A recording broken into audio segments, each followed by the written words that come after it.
Okay, welcome back. We have our retouching layer, our black and white layer, and our background copy.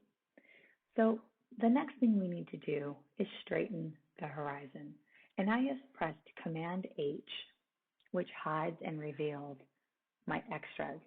In this case, you can also go to View, Show, Guides, and you can move these around. So I have this one right about where I'm going to need it to level my horizon. So my horizon at this point exists on this layer as pixels, but it also has this adjustment layer attached to it and affecting it, and the retouching is also being applied to it. So I can't just cut the horizon off of the background copy because it won't bring this information. So what I need to do is take retouching, black and white, and background copy layers and stamp visible. What this will do, this shortcut, will take the layers that are visible and stamp them into one new layer. Shift, Option, Command, E. And you can see, if we turn the eyeballs off for this, that this layer now is our stamp visible. So we did this so that we could have 3 layers of information on one layer without flattening. Okay, looks good. Next thing we're going to do is grab the marquee tool and make a selection of the horizon. You can get a little bit of fringe in there.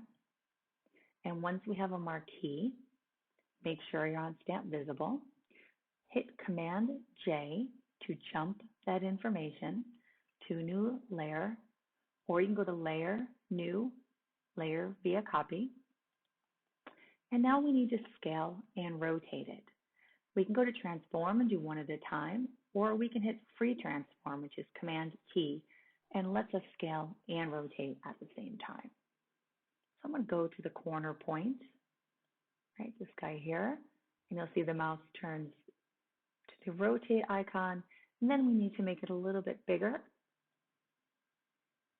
And we can do that by grabbing the corner and pulling out. There we go. So once we have rotated and scaled the horizon and we have it lined up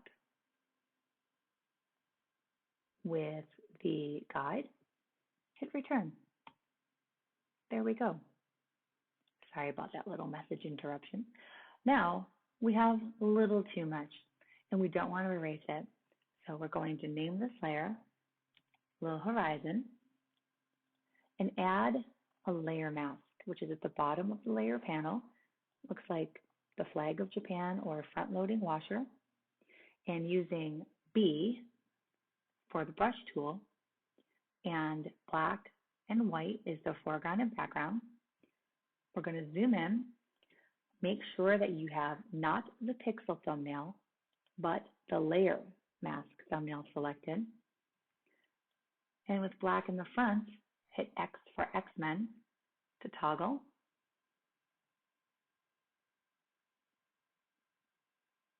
We will mask it. Now, this is a pretty soft brush, so I can go up to the brush option bar and increase the hardness, and that will give us a nice effect. We can also hold down the Shift key, which keeps us working in a straight line. Let me do the same thing on this side.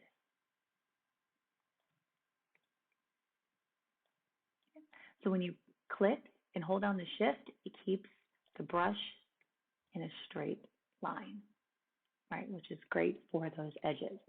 So now you can see, just a little bit there, we have our new horizon.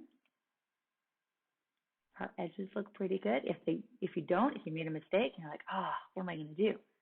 Just hit X to put white in the front and quote unquote paint it back out. Hit X and you can clean it up. So that's the beauty of layer masks. It allows you to hide and reveal without any destructive editing and in an efficient and fabulous way. Okay, so practice your horizon and get ready for the next one.